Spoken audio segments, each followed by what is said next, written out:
Okay.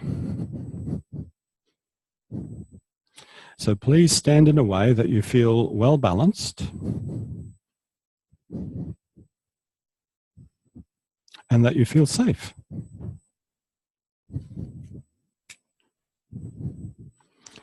We did a little bit of this the other day, that these are two differentiated things. Feeling well balanced and safe are two different things.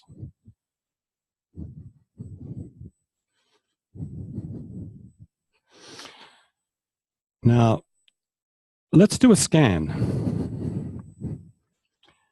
Get a sense of the length of the left-hand side of your torso.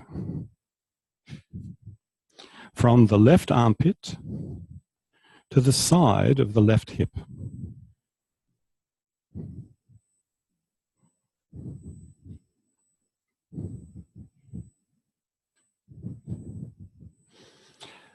Notice, what do you start to do with yourself to sense yourself?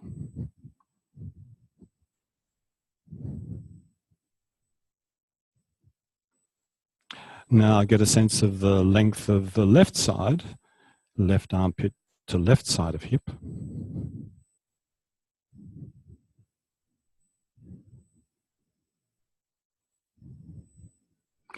And now compare the two.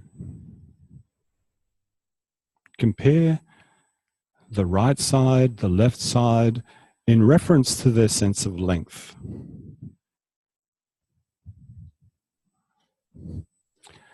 And what is that process that you go into to compare?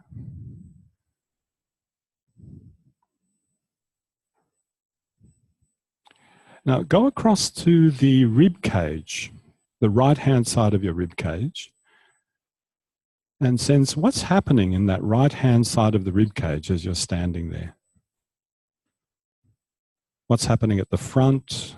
What's happening at the side? What's happening at the back? The top, the bottom, the outside, the inside.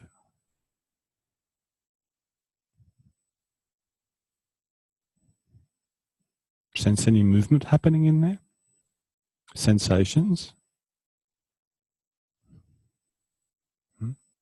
Now switch your attention across to the left side and get a sense of what the left-hand side of your rib cage is doing.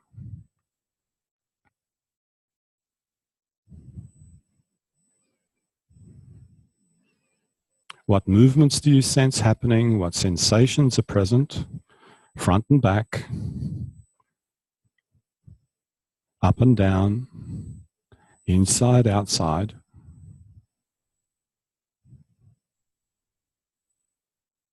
Side.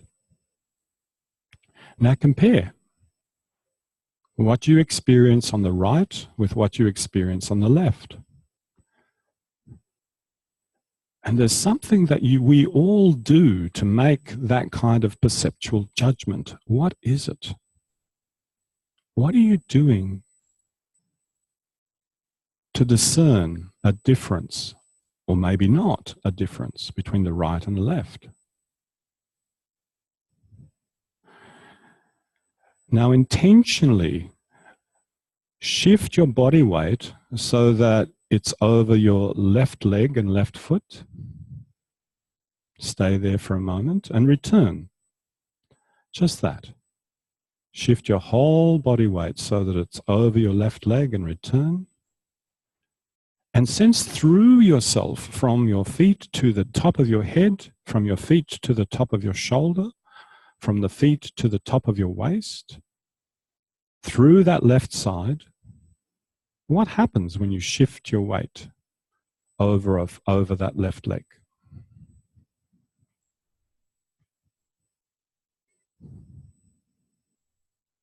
Now, explore the same intention, shifting your whole body weight over to the right leg. What happens through the length of you, from the sole of your foot to the top of your head, the sole of your foot to the top of your right shoulder, the sole of your foot to the top of the hip,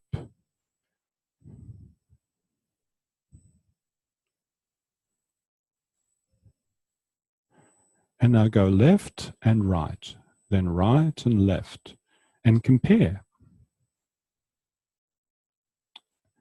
What's the same or what's different shifting your weight to the right compared to shifting your weight to the left?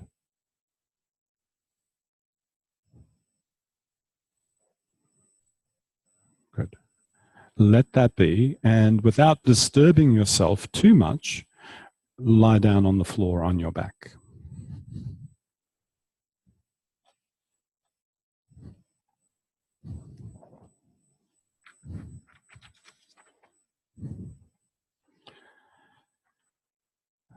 So we've done a scan, and we've introduced a reference intentional movement. An intentional movement that we're going to refer back to at the end of the lesson, which was the swaying of the weight right and left. So let's set up another reference intentional movement. Place your left hand on the floor above your head so that the palm is forward. And now begin to slide the hand along the floor upwards. Begin to move the hand upwards and then return. And find out how far can you move the hand upwards easily.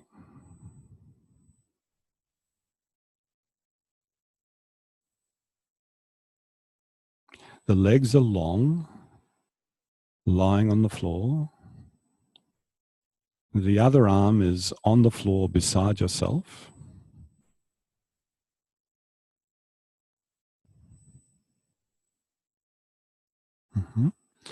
Now that's enough. Return the left arm to being on the floor beside yourself. Put the back of the right hand on the floor.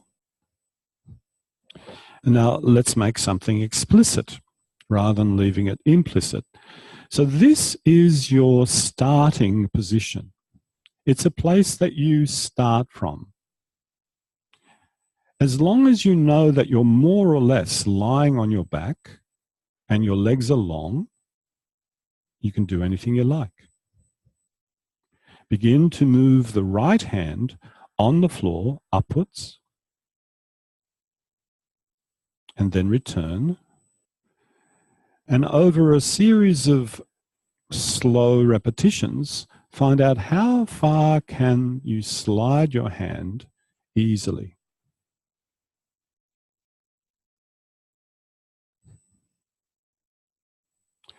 So the hand is on the floor above your head to start with. That's where it starts. And from there, you take it further upwards.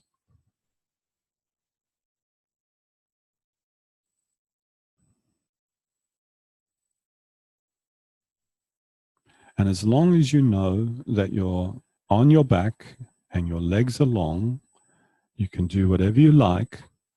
You can compose this intention however you like, so that the hand can slide further with equal ease.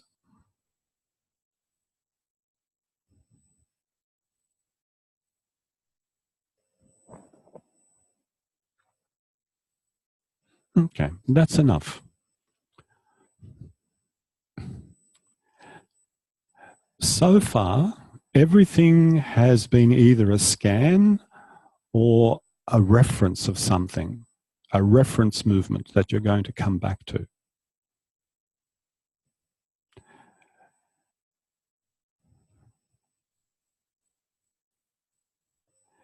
So still lying on your back, both of your legs long. Have your legs apart. Have your left hand on the floor above your head.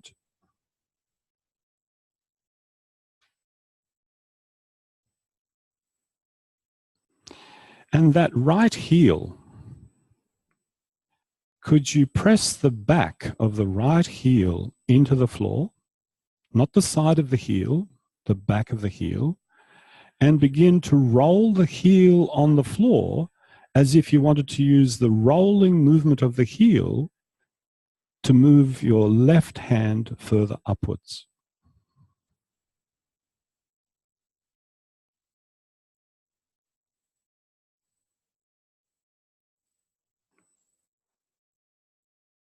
Actually, let's bring it a little closer to home. Use the rolling of the right heel to roll your pelvis.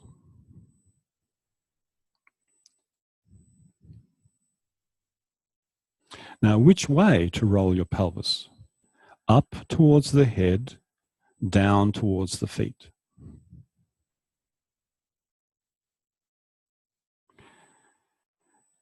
Find the purchase of the floor through the heel.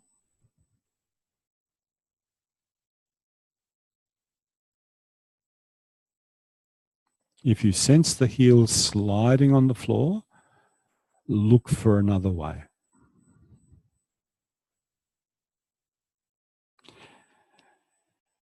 Now, keep this motion going and bring your attention to the head of the femur, the right femur.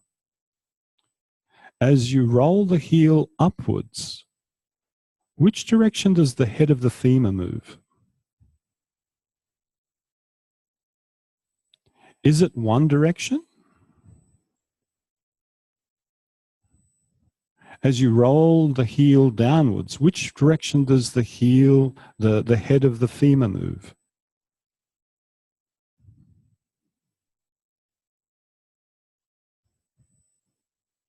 Now, pay attention.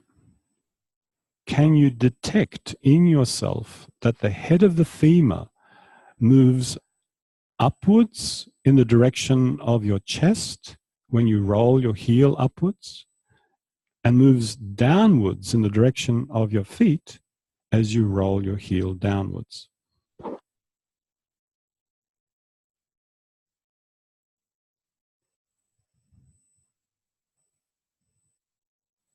Is that the only movement happening in space of the head of the femur?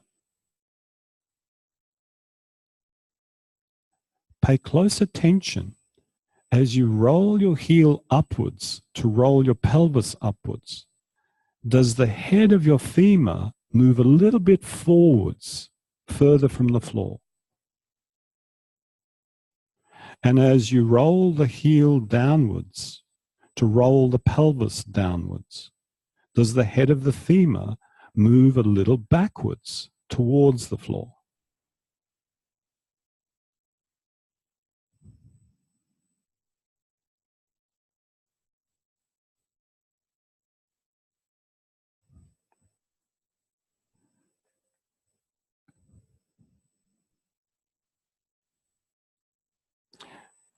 Now continue for a little longer.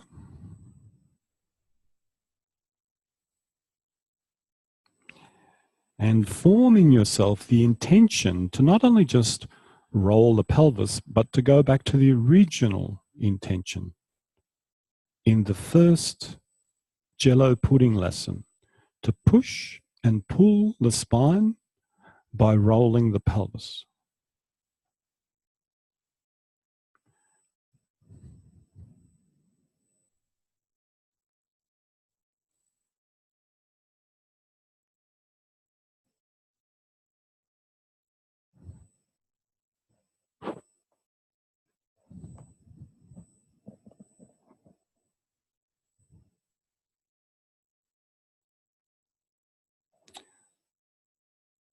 Pay attention to what the head of the femur is doing. Which directions is it moving in? Up, down, forward, back?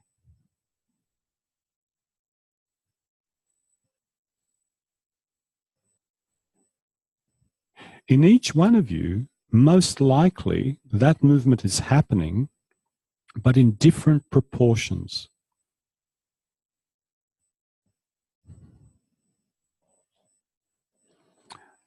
Let that be and rest.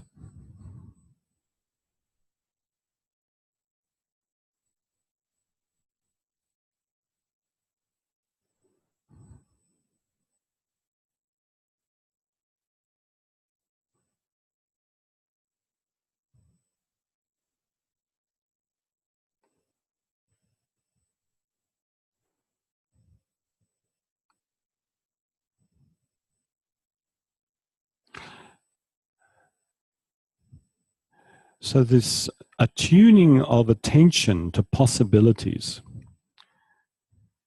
that I know are inherently present in the motion and the structure of the skeleton, but you may not know of those possibilities.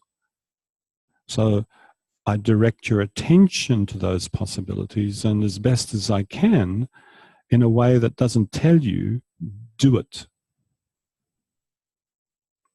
Look for it. Is that what you sense happening? Can you visualize this? Can you imagine that?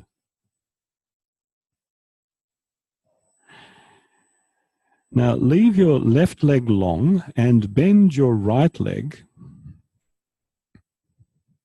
Stand the right foot on the floor. Have both of your arms beside yourself. Organize that right leg to be useful for the rolling of your pelvis.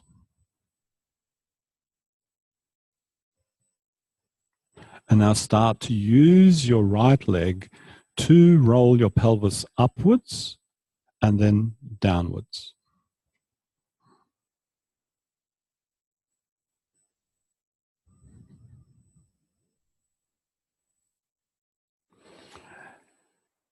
In this position, your femoral head is in a different relationship to your pelvis.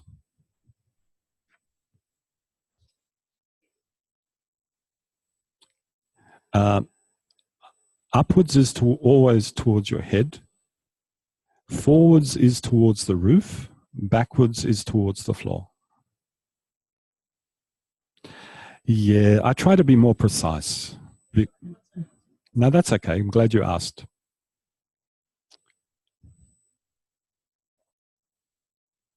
So notice that the head of the femur moves upwards in the direction of your head, downwards in the direction of your feet.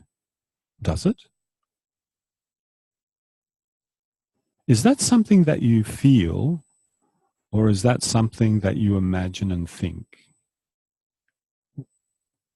Where do those two things meet?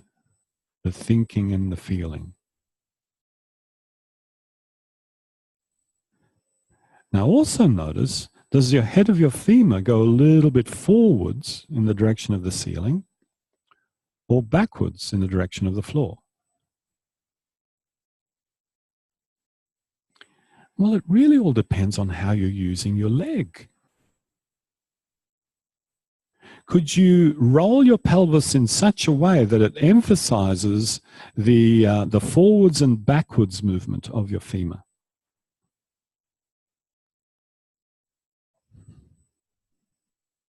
And I can, so this is a meta commentary. What I'm looking for is a change in the rolling pattern of the pelvis.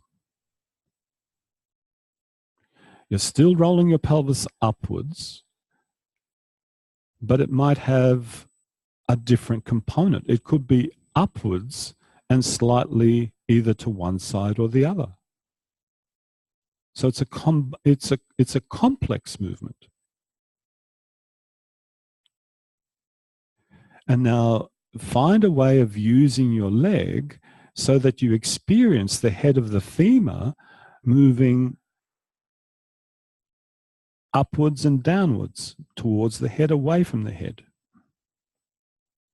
That you're emphasizing that.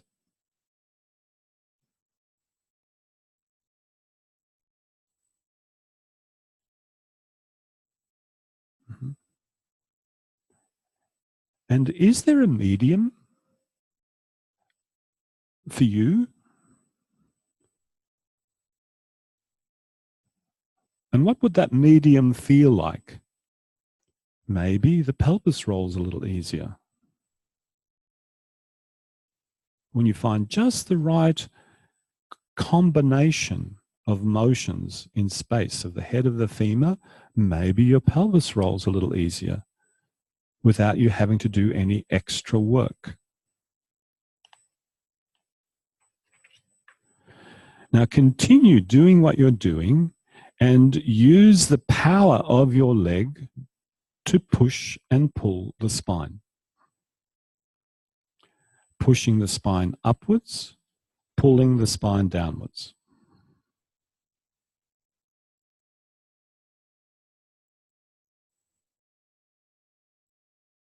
And because you're only using one leg and it's an asymmetrical application of force, pay attention to how the movement flows through you. Is it exactly towards the head or somewhere else?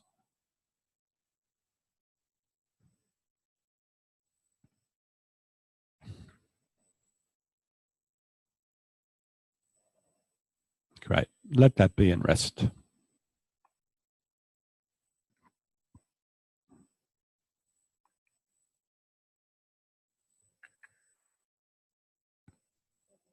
Yeah.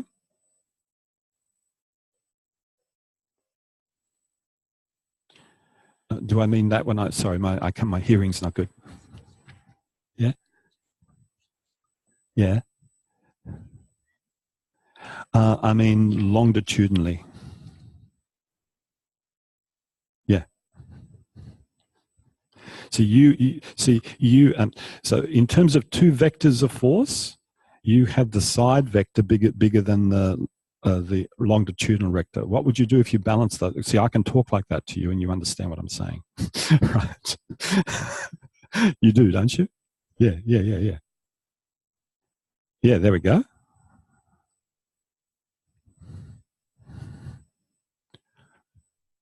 Now, once again, bend your right leg, stand the right foot, have the left leg long,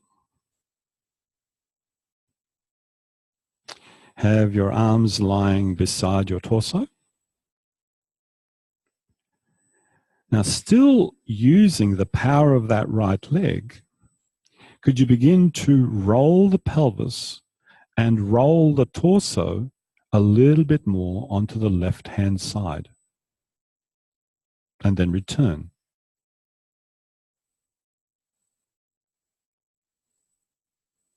And this can be very sequential if you want. You can start with the pelvis, then go to another level of the spine further up, and then another level of the ribs and spine further up, and then another one, and another one, and another one. And eventually you get this spiral movement through yourself.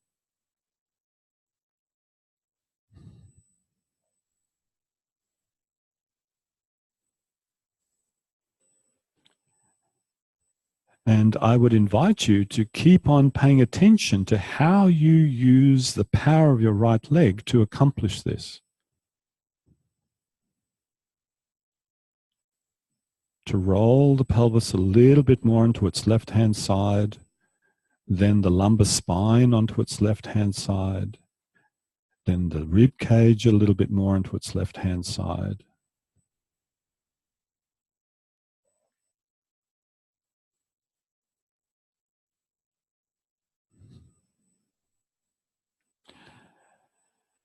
And compose your movement in such a way that the motion flows through you all the way up to the level of the top of your shoulders where your neck starts. You know, where your neck emerges out of your thorax.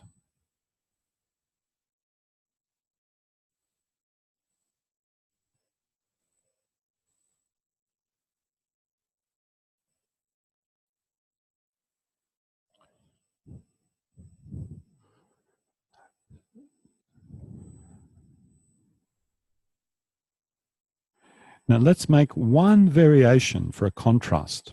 Slide your left hand, your left arm along the floor until it's level with your left shoulder. Have the palm to the ceiling. And now place the palm of your right hand on the front of your left shoulder. And continue doing what you were doing, using the power of your right leg to roll the pelvis a little bit more to the left, the trunk a little bit more to the left.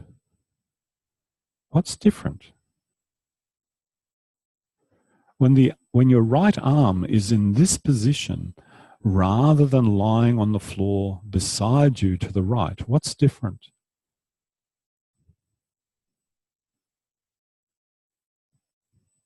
If you're not sure, put the arm back on the floor again. Return your arm to the floor again. Feel what's different when the right arm lies on the floor.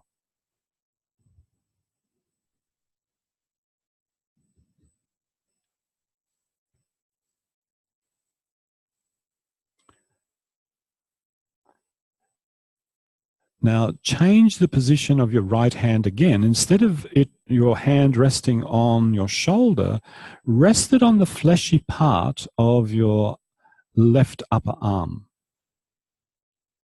And continue doing what you're doing with your leg and with your pelvis and with your torso.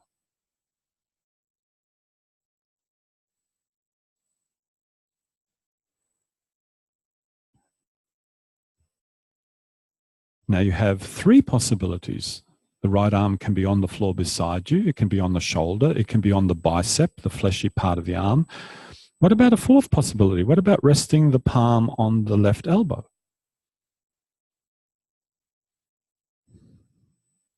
What's different now? Do you have to use as much power in your leg to roll yourself onto the left?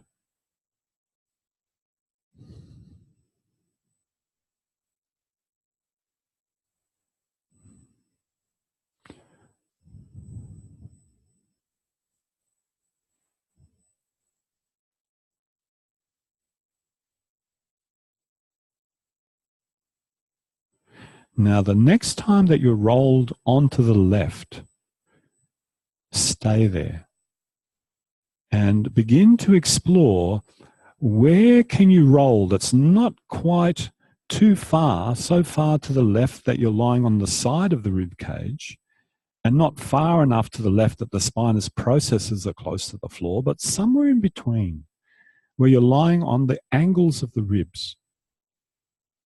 And there's a certain firmness there. Now, we are physical beings, and as physical beings, we have physical properties like every other physical thing in the world. We have hard bits and we have soft bits. When you're lying on the angles of the ribs, you'll feel something firm rather than something soft. It's a fine gradation, not rock firm, but firm. Now, stay lying on the angles of your ribs, in other words, rolled onto your left, and now start to push and pull your spine through the assistance of your right leg. And what's important is that you stay lying as you are. Don't roll further left, don't roll further right. There's a little bit of play, but stay lying on those ribs as you are.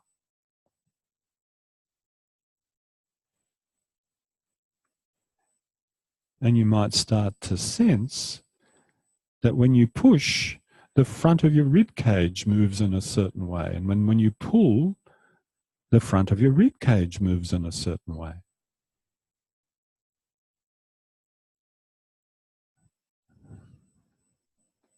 Perhaps something similar is happening with your left scapula, your head.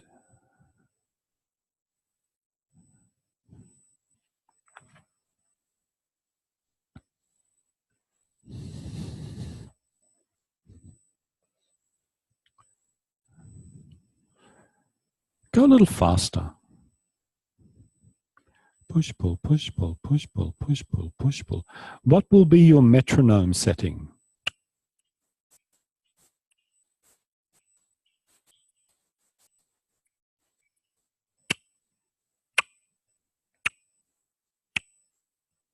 We all have a different rhythm that we like.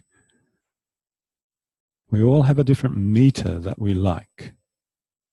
Don't use that left leg. I didn't say that constraint, did I? Okay, I'll say it now. Let the left leg be quiet. Let the left leg be quiet. Only use the right leg.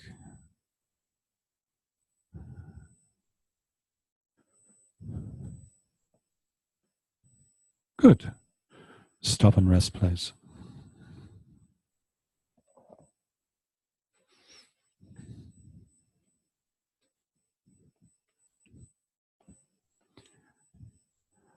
So in that phase of the ATM, all those variations of the arms were purposeful to create a contrast so that you can feel a difference. And because you can feel a difference, you could have the capacity to choose the option that allows you to perform your intent the way you want to. Yeah? Before you notice a difference, there is no information. Nothing. It's in the perceiving of this distinct to that you create information, which you can then use.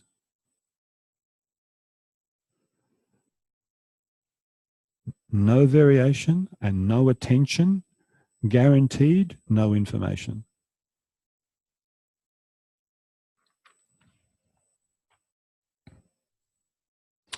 So once again, bend your right leg, have the left leg long, lying on the floor. With the assistance of your right leg, roll your pelvis and your torso just a little bit to the left so that you're lying on the angles of the ribs. And now place the left hand on the floor above your head.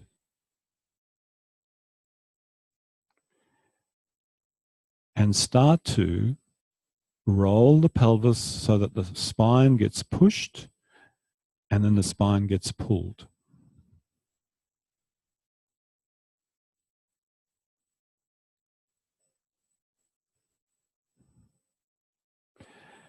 Of course, you will change a little bit how you lean on the floor with the push and the pull, but limit the amount of rolling. This is like what we're doing this morning with the pushing of the foam rollers. You can distort yourself so much that the forces go somewhere completely different. So how can you focus the force so it passes through along the left side that's lying on the floor? And we're almost relying on the friction that exists between your left-hand side and the floor to do some work here. Now, accent the push. Still let there be a pull, but accent the push. So be more interested in the push phase. Push, push, push.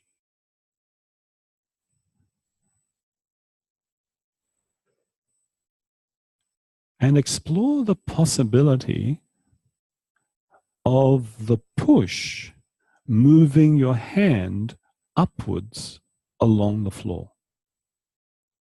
It's as if the push of your foot moves the hand via everything that lies in between.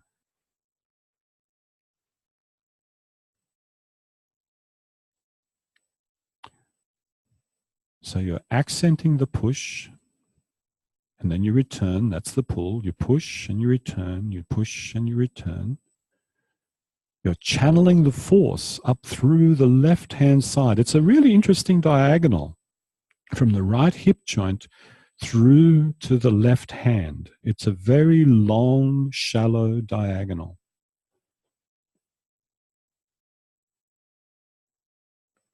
Now, every time you push, think of looking at the fingertips of your left hand.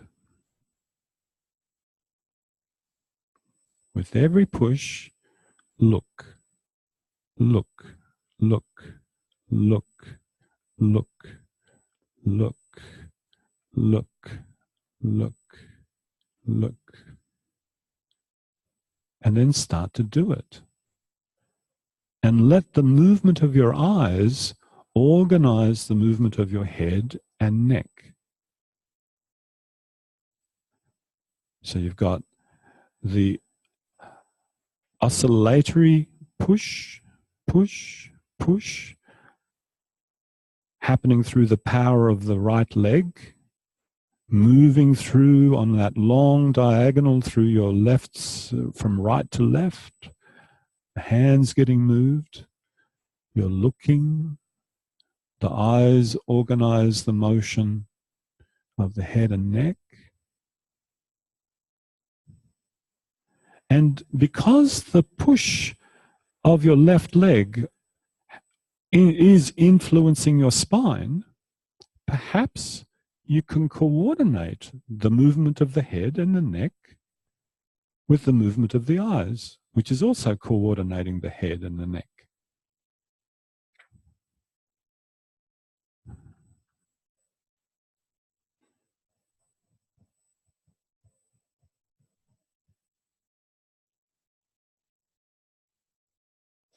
Now, continue for a little longer. Have a rest when you want. Come back to it when you want. But continue for a little while longer, exploring this whole composition now. The push of the leg going through on a diagonal from right to left hand. The eyes, the head.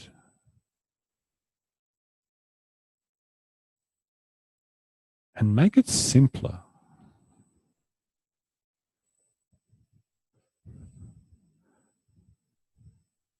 There'll be a moment that you don't need to focus so fully on the details. That you can reliably say to you, or feel in yourself, yep, that's the motion happening. Let's put it together with this. Let's put it together with that. And then 5 things become 4. And 4 things become 3. And 3 things become 2, which then become 1. One simple motion composed of well-organized coordinations. And when you find that simplicity, you can ask yourself, is this more elegant? Elegant in the sense that there's nothing extra. You do only that which is required and nothing more. Perhaps you can find yourself reducing the amount of power you apply through your right leg. That's elegant. Perhaps you go, I don't have to move my eyes so much. I don't need to turn my head so much. I can do less. That's elegant.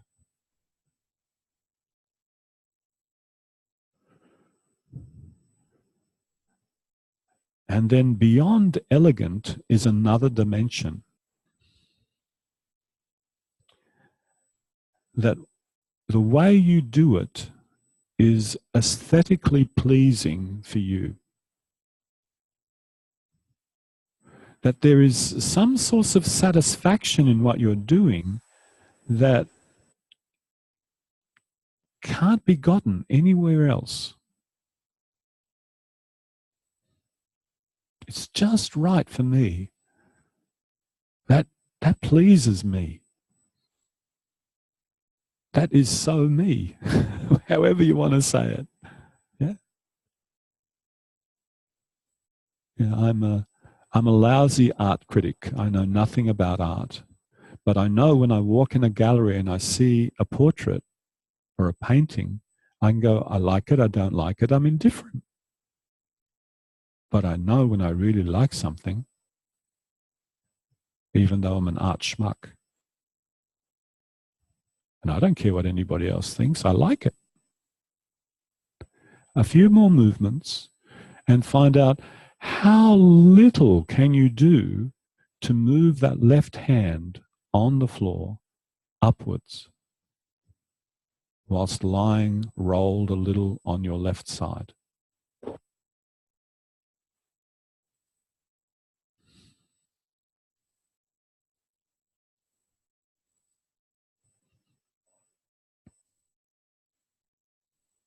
That's enough. Please lie on your back and rest.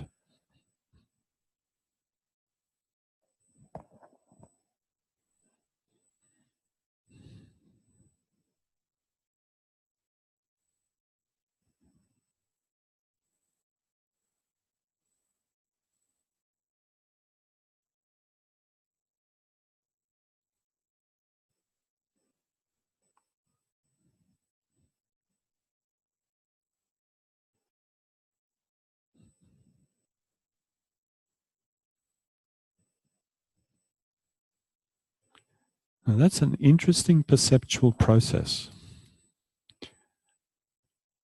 You start off trying to coordinate, trying out coordinations of all these what seem to be separate bits.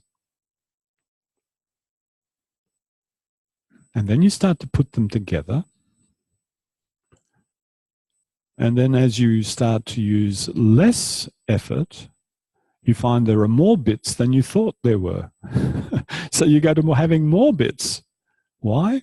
Because the grip of your control over the skeleton has loosened a little bit. You've gone from being more lumpy to less lumpy. And then if you continue long enough, you create out of all those separate parts of yourself one unitary intentional act.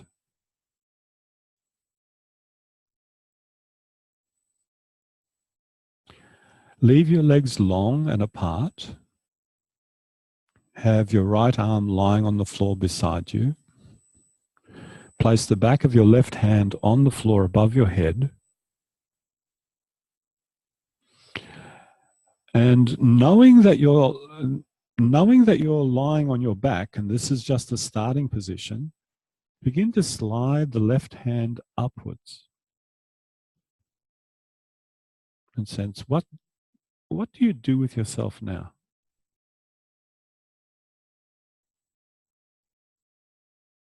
What possibilities do you sense are present?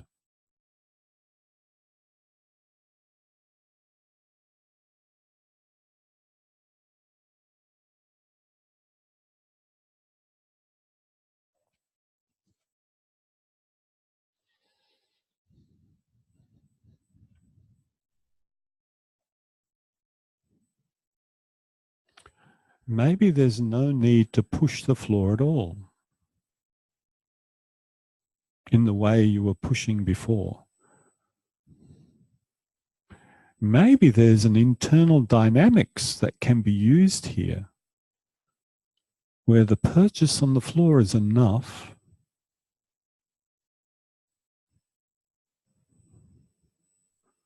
That's an interesting prospect. Using the purchase of the floor and not overtly pushing.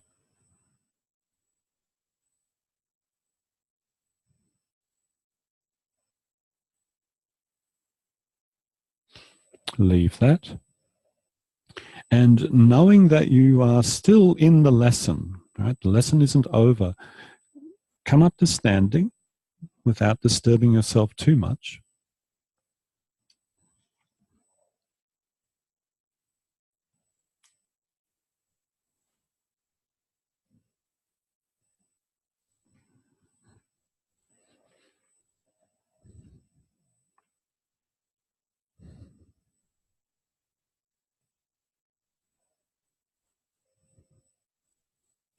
Stand so that you feel well balanced, which might be slightly different now. Stand so that you feel safe. And like you did at the beginning, shift your body weight over onto the right leg. Return. Feel what that's like in the ribs, top of the head, top of the shoulder. And then same thing to the other side. Shift the whole body weight to the left. Feel what's that like now? What's the difference? Is it greater or less than before? It all depends. How did you start off at the beginning? Now, find somewhere that you can settle in. I deliberately didn't use the word middle. And now pay attention to the length of your left side and what the left-hand side ribs are doing.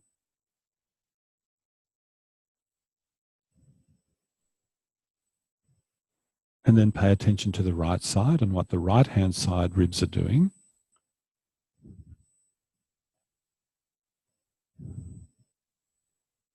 What's the difference?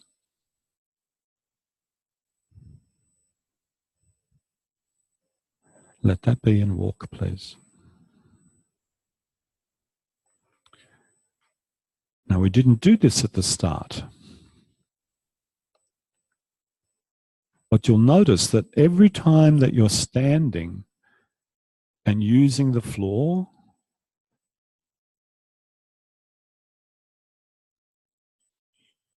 you're asymmetrically supporting yourself. It's no longer 2 feet on the floor supporting yourself. There's a moment that you're asymmetrically supporting yourself.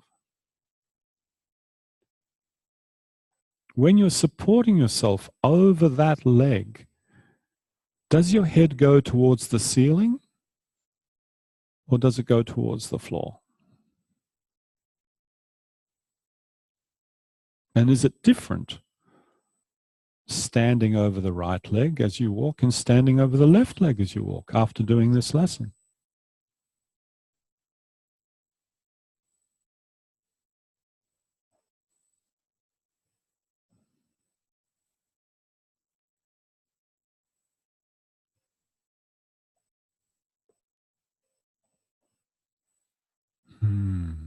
Okay. Let that be. Have a short break while I confer with my colleagues.